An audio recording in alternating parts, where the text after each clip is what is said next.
Here's a quick video review of Transformers Siege Warfare Cybertron Trilogy Commander Class Jetfire. The first thing that we're going to take a look at real quickly is the packaging.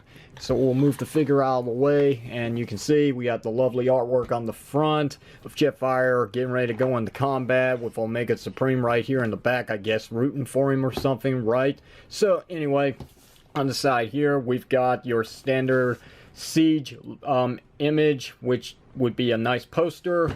There we go. Here on this side we've got the arc, and if you shine this side in the light, there is actually some Cybertronian messages here and there. There you got that. On the back of the packaging we've got the figure showcased in his armor mode. We've got him without his armor, and then we got him in his Generation 1 accurate jet mode, which is pretty sweet. Here's all the components that the figure comes with for his battle armor, combat gear, and then he's got 36 steps of transformation from jet mode to robot mode and vice versa. And that's pretty much all we need to go through with the box itself.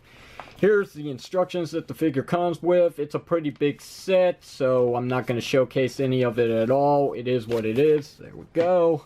And now we'll bring back in the figure here, so we can take a good side-by-side comparisons to start this thing off here. So here's Voyager Optimus Prime from Wave 1.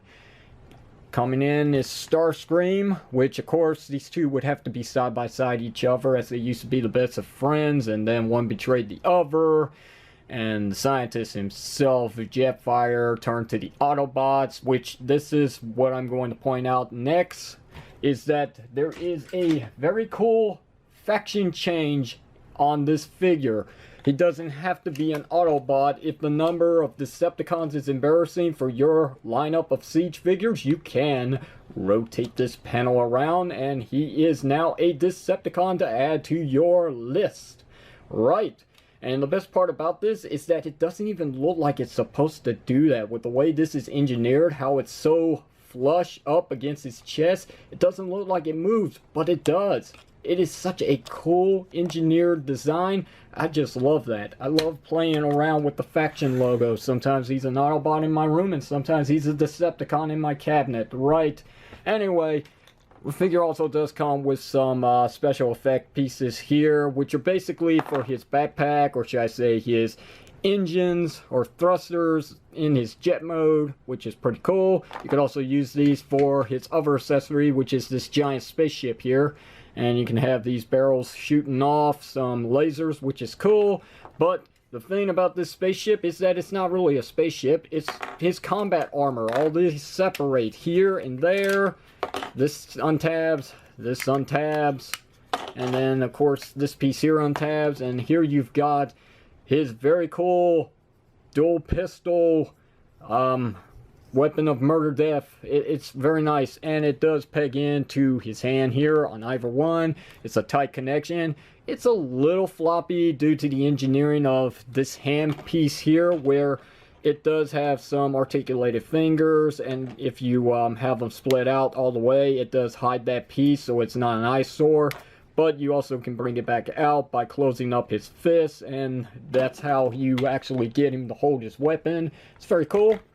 You can also separate this weapon, and you can put that handle away, and out comes another, and then you can flip out this one here, which is pretty tight on my release, and he's got two guns now that he can hold. So let's put that in here, and we will put this one in here, and he does hold them pretty secure. You can't get him to hold them up all the way via his elbows. They're on very nice clicking ratchets, and so is his shoulders. He can hold them just fine without any hindrance. As you can see, they're not going anywhere because of the gears on the inside are pretty secure. He's not going to be drooping anytime soon by the heaviness of his weapons. And now we don't need these anymore. Let's go ahead and put them away. And we will go ahead now and armor this guy up. So, what I like to do first of all is flip out these little tabs here on his chest. Easier said than done. If you got fingernails, that's good, but I clipped mine this morning, so it's going to be a little bit of a fight. But now that I got these out all the way, we'll go ahead and turn this around so you can see what I'm doing. Come under here, I've opened this up, and remove his included battle mask. supposed to make him look a little more like his Generation 1 toy counterpart. Put that in like so. And close this back up. And then what we can do now is we can hope to God that this lines up right. If not, I'm just going to deal with it because I am not going to waste time on this. And this seems to be an occurring problem with everybody's figure so far who has reviewed this guy on YouTube, is that you can get one side flush, the other side on the other hand does not want to tab incorrectly. You can get it, but it does take a lot of force and a lot of time, something I do not have. So I'm just going to deal with it. I'm just going to leave it the way it is. So I'm sorry if that's not what you wanted. And then we can take these cannons here and we can give him some forearm cannons by tabbing them in to his forearms via the peg and hole system like so. And then we can take these missiles and detach them from one another. And we'll take these very tiny ones, find the hole, and get them to tab in up here. Oh, you can't see this, my bad. There you go. And let's try that again. Get this on camera so you can see it. It tabs in right here. Ow! Well, I wonder why that happened. Thought I had the hole lined up. I guess not. That's what she said. Right, so there we go. And now, here is the strangest part about this. This hole here, to this cannon piece, is a circle. And they peg in to these square bits right here. These tabs that are square are going into those circles. This should not work. And half of the time, it really doesn't work. These actually like to pop off on me when I'm moving the figure around or trying to get him back in my curio cabinet. So, sometimes they'll stay and sometimes they won't. Now they're making me look like a liar here because they're not moving at all. But hey, whatever. I got them. Yay, I got them. Right, so we can take these blast effect pieces and we can tab them into the cannons like so. We can make it smaller if you want. Tap that in like so. There you go. Pretty cool effect pieces. I wish I had more, but unfortunately my Walmart store does not sell Battlemaster figures. Yay. Right. Anyway, there's Jetfire, armed to the teeth for what he has here, which looks pretty cool. And it does make the figure a little more unique, but to compare him to the Generation 1 action figure, it's a night and day comparison. I understand what Hasbro and Takara were trying to do here, but it just doesn't make him look like the Generation 1 figure at all. It just looks like some upgraded armor to Jetfire. That's it. I don't see the G1 hint, the reference to this Generation 1 figure here. I just don't see it. Regardless though, let's take this stuff off, because we don't need it anymore. And the problem with that is, if you got it connected completely, by the grace of God, it will take the chest bits with him. And you might want to be careful when you go about pulling this off if that happens, because underneath this piece here, these double hinges are a very thin bit of plastic, and you may stress it or even snap it. So be very careful if that does happen. Just fold those back in. We'll take off his forearm cannons now. We'll put those aside. We'll take off his little missiles. Put those aside. We'll take off these bits that once again shouldn't work, but they did. We'll put those aside. And now we'll take off his faceplate here, or battle mask, whatever you want to call it. Take it off. Take it off. Come off. There we go. And yeah, we'll put that aside now, like everything else.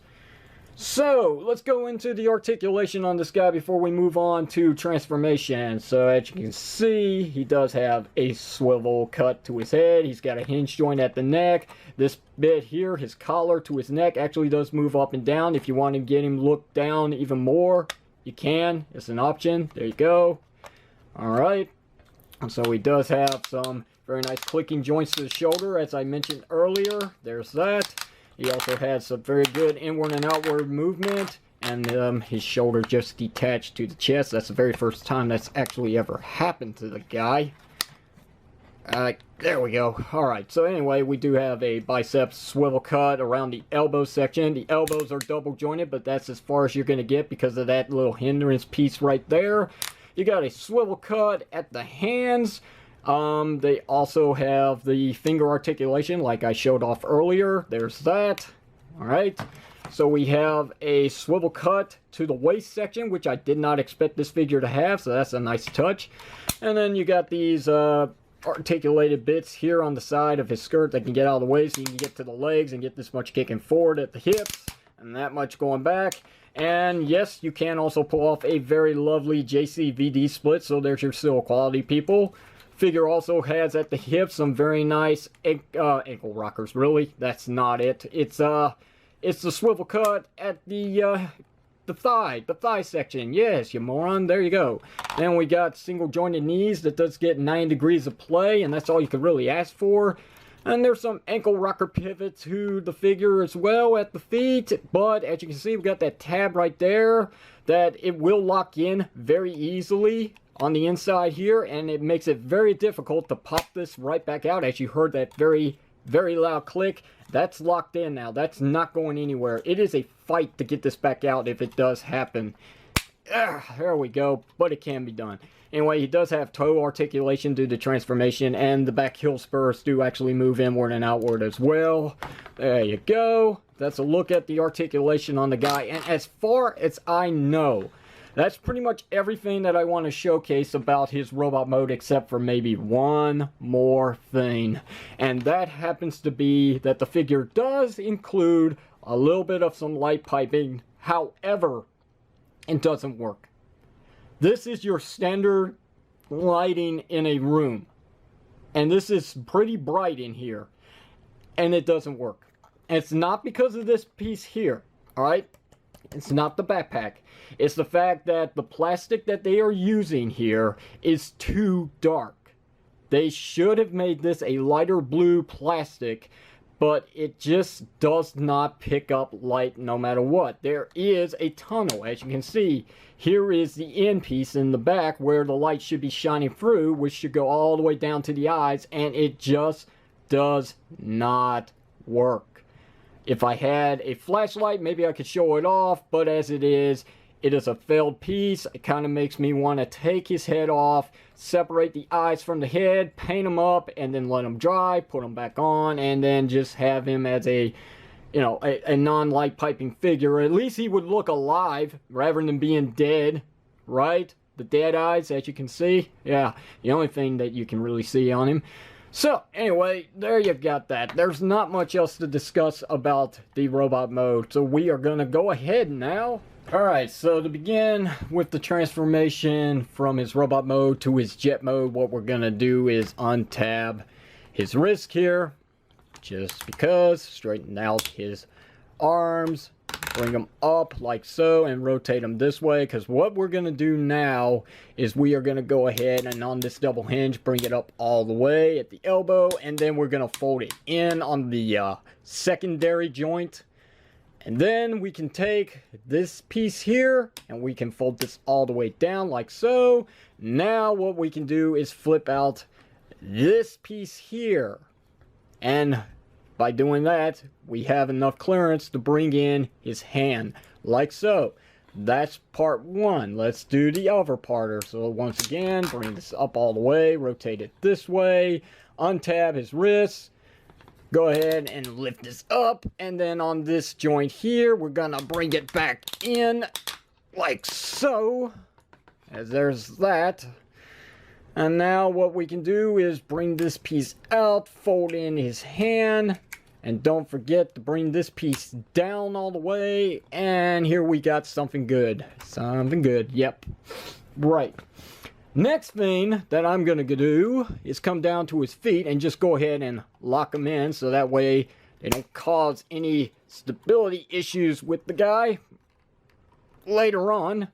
What's going on with this one? It doesn't want to tab in. Yeah, that's not going in right. Hang on. Come on. Come on. There we go. That's the click I wanted to hear. Now that that's out of the way, let's proceed back to the upper section on Jetfire. We're going to untab his chest, which is easier said than done, but you might want to pull on the bottom first to get it started. There we go. Now that that's out of the way, let's split this apart just a little bit so we can see what we're doing here.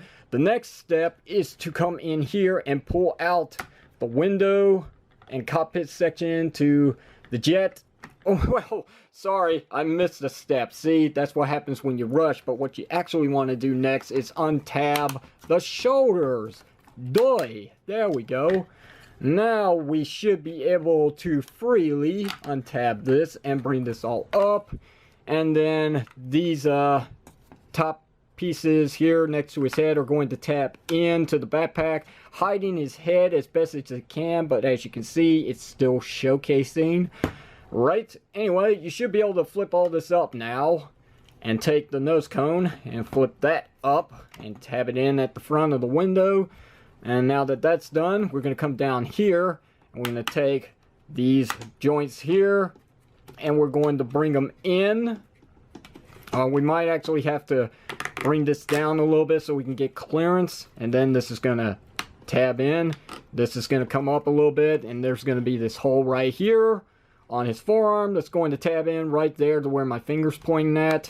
And it should, if all the pieces are lined up just right, it should actually tab in. It should. How many times do I have to say that? It should. But being the fact that I am on camera, it's not easy to see what I'm doing here. But there we go. That's one. Now try doing that again. Just bring this down. Maybe bring down the arms a little bit. So that should actually tab in right here, like so. Then we can line all this up again and try our best to get this to tab in. But it doesn't wanna, because I can't see what I'm doing here. He's such a big figure, and the lighting is pretty bad. There we go. Now that that's taken care of, we're pretty good at this point. What we need to do now is with the chest panels in this robot mode, we're going to fold these back down underneath the backpack, like so. So now that they're on the side, there's a tab right here next to its wing section. And there's a little slot in here that's very difficult to see, but it is there. And you got a tab right here on this end. And it's going to go right into this slot right here. So on this double hinge, we're going to swing this all back. And we're going to try and line up the back section first. Get that to tab in. And then this front section should tab in following that. Like so. May take a little bit of some pressure work, but it will tab in. And it stays in there pretty securely. If you didn't do the back section first, then chances are you're going to end up like some other reviewers on YouTube where this end is going to be a bit wobbly. But this should keep it very solid instead of being a fiddly mess. But it all depends whether or not you can actually get it in that slot. So try this again on camera. Very hard to see what I'm doing here. Tap that in. Give it a good squeeze. Yeah! Like so. And there you go. See? That's not moving. Well, the nose cone's moving, but that's supposed to detach for robot mode. But yeah, this is not moving. As you can see, it is a very solid piece now. That should help support the front, people. There we go. Right, next thing we're going to do is come back down to the feet. And we're going to go ahead and flip in the back heel spurs. Like so. And then we'll flip up his toes like that. Then we're going to split them apart a little bit and bring them in so you can see this piece here is going to separate like so. These tabs, as you can see, is what connects to the knee joint here and keeps this leg pretty secured. Instead, we're going to flip this all around and you can see we got this thruster piece that came out. And it's going to tab in right here via this hole. And once we get that lined up, it takes a little forcing, but you should be able to find that sweet spot. It should tab in like so, and that's one. Let's go ahead and do the other side here. And this side here gives me a little bit of a fight. I don't know why. It just never really wants to come undone. I don't even know if you're actually seeing this, so I'm going to lower the camera so you can. There we go. Swing this around. Find that sweet spot again. Like so. Straighten up the legs. And as you can see, this one's trying to go in already, but that's what's supposed to happen. You're supposed to, on a double hinge, bring it down. There is a tab on the side here. Give it a good push up, and that should tab in. Repeat the same process on this leg here. Good push. Should tab it right in. Tab. There we go. Right. And we got a good portion of the jet mode done. But what we need to do now is we need to take the backpack and separate it from the top section, which should separate. should separate. Come on, that's one. Get the other in. Come on, up, up. There we go. Alright, so now we need to take this back thrusters here. They're going to tab into these thrusters here. It's going to give a longer extension to this. And then we got these slots right here at the bottom with the tabs right here that are going to, you guessed it, connect to one another. And this is not easy at all, so just go ahead and face the music, tab in like that, and then work your way to the back, get this to tab in, get that to tab in, and make sure that these bottom tabs are connected to the slots, because if not, this is going to create a bit of a stability issue. So again, just make sure they're connected. So we're pretty good here. This is all lined up very nice. Go ahead and bring back his wings like this, and then we're going to fold out the top section, which is pretty tight. Fold that down, fold this up until it snaps into place. Come in here and flip out the extra bit of the wing for the back like so. Make sure this tab here is put up like so, unless you want to store some weapons down here, which you have an option. Repeat the same process on this side. Untab, swing it down, come down here, swing that up, take this section here, swing it out, get that to tab in right here at that little piece, and then we're going to flip this out, tab that together like so, straighten up his tail fins like that, come down here, come to the front section of the jet, and good luck with this if you don't have any fingernails. Try to bring out the landing gear. Come back here, and this should be a little easier. It should be. If I'm going for the right thing, it's actually right here, dummy. There we go. Come on, dummy. Yeah, there we go.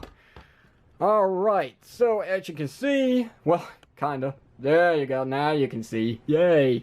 Here is Jetfire in his full-on accurate Generation 1 jet mode. At long last.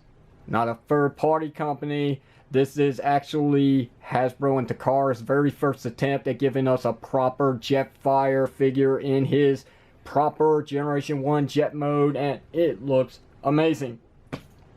Now, having said that, it's not perfect. There's a lot of open space.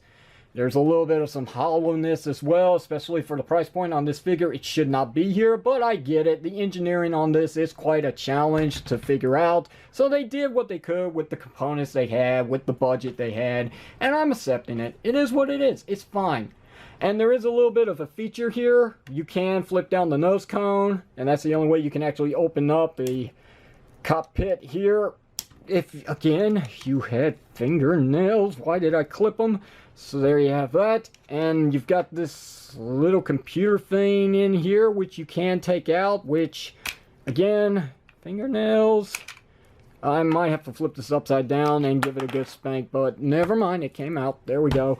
And then you've got some area here where you can actually store a Titan Master, making it look like that he's piloting Jetfire. And unfortunately, I don't have any Titan Masters on me, so I can't show that off to you. I'm sorry, but anyway, we'll just put the computer piece back in, or the brain, and then we'll close that back up and tap this all back together now. And just make sure everything's still secured here, because these pieces do like to tab out of place after a while. But he's holding pretty good.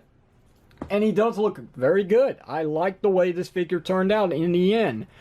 So, an all-around look, it's pretty clean. But yes, you can guess that he is indeed a robot standing up on himself with his arms folded in and his legs squat together. Yes, obviously, he's not hiding his disguise pretty well. But then again, this is not a jet that you would actually see in real life, okay? This is a Cybertronian jet, as it was always meant to be, especially in the cartoon. So, with that said, we'll go ahead and arm him up now. And I'll give him his little flame effects here. Sorry, not little, because they are actually pretty big. But we'll go ahead and tab him into the back of the thrusters here to make it look like he's firing up to shoot off into space. Or somewhere around the galaxy, I don't know. To infinity and beyond. Yay, there you go. So, that's pretty cool. I like the way that actually looks. you can take all of his armor bits and you can peg them in wherever there's a place to peg them in. That's the best way to put it. Yay. So you can put them right here if you want, or you can put them at the top, which what they basically say on the instructions is you're supposed to fold down the tail fins and get this all put back together, which I will do very quickly off of camera. And now that this is all back together in its spaceship mode, whatever it is, you got that little handle piece that's going to tab into the top here via the pegging hole, and there we go. Now we've got an even bigger backpack on top of this backpack for his jet mode, which I'm okay with because it makes a nice turret that does rotate a complete 360, as you can see. So it's kind of like a tank in a way that's loaded with guns. I mean, you got barrels here, barrels there, barrels at the front. You got a cannon here, cannon there, cannon shooting off in the back. My only complaint is that these pieces here come off very easily. They do not slot in all the way, which is unfortunately a poor execution on Hasbro and Takara's part. But as long as you're not messing around with the figure, they should stay in just fine. And once again, if you wanted to, you could take off the flame thrusters here and you could tab them into the barrels of the gun, making it look like it's shooting at some Decepticon, I guess. Or unless you've got the faction symbol flipped the other way around, then he'd be shooting at Autobots, right? Anyway, it's your figure. Display it and play with it however you wish. It's your desire, right? So, with that said, the only other thing to really explain here is basically the landing gear. It is some real rolling wheels here. They are not molded as one simple piece, which I'm very glad that this figure, being $80, does incorporate some actual rolling wheels. Gives a little more play value as if it's taking off from the runway, which is pretty cool, right? Yes, we imagine it, we want it, we love it, that's the way it is. However, with all that said, you can still see Jetfire's head right there showing off at the front. But, you know, again, there isn't that much that you can still do with the engineering on this figure for the asking price of $80. Hasbro and Takara may have not knocked it out of the park, except for when they went for full-on accuracy to the cartoon design of Jetfire at long last in this toy line, which I'm very grateful that they actually even pulled off. I never thought this would actually happen, but it did happen. It could have been better, but I'm fine with it, okay? I think for what they're asking for the $80, it's a really good figure that's definitely worth a part of your collection. It's just that awesome. Now, there is one more thing that I do have to show off, and I'm glad that I remembered this, because this is the part about the figure that I always seem to forget, especially when I was doing the previous two videos on this channel before they got copyrighted. I forgot to showcase one extra feature. It's down here. You got these little handle pieces that can come out like so, and then his side skirt pieces can slide down, and if you reach over here you can pull out another handle piece, and that also includes this side here. Flip this down, and then what you can do is you can take either an Autobot or Decepticon, again depending on what faction symbol you use, and you can put their hand inside here. Easier said than done unless you turn it the other way around like so, and then he's gripping on to the bottom of Jetfire, and I guess he could be doing a flyby rather than a drive-by where he's shooting some Decepticons from the sky. You know, fire in the sky. Pretty nice reference. Ha ha ha. Right, so there's that option, and I'm finally glad to say I did not forget that part of this review at long last. So yeah, third time truly is the charm on this guy. So we're gonna put all this away now and fold these back. And then I'm going to showcase one last thing, and that is your standard size comparison for this mode. And here it is with Movie Starscream from the Studio series. Right, I'm sorry I'm not showcasing War for Cybertron Starscream, but these two are about the same size anyway, except for the fact that, you know, Starscream from Siege being a a triangle jet, as I'm going to call it. I forgot what it's called. Tetra jet. There we go. Tetra jet is just a little bit bigger. Just a little bit bigger. But they're pretty much even when it comes to length size. So there you go. There's that. And I'm also going to showcase him with Ecto 1, or should I say Ectotron, just because these two are one of the coolest, if not the gems of the Siege line so far. I love these two. Amazing figures, and I'm very glad to have them a part of my collection. Having said that, though, I did not pay retail price for this figure. I got him a little earlier by making quite the negotiation with an eBay seller, so I didn't have to pay $150. Instead, I paid it $120 for my figure. I do not recommend that you do that. This figure is worth the $80, but anything more, and you might have a little bit of some buyer remorse, sorry to say. It's a cool figure, but it's still got some much needed attention, in all opinion. I really think if this figure had a little more time in the assembly line, maybe, just maybe, some of the flaws that everybody's having with this figure could have been avoided.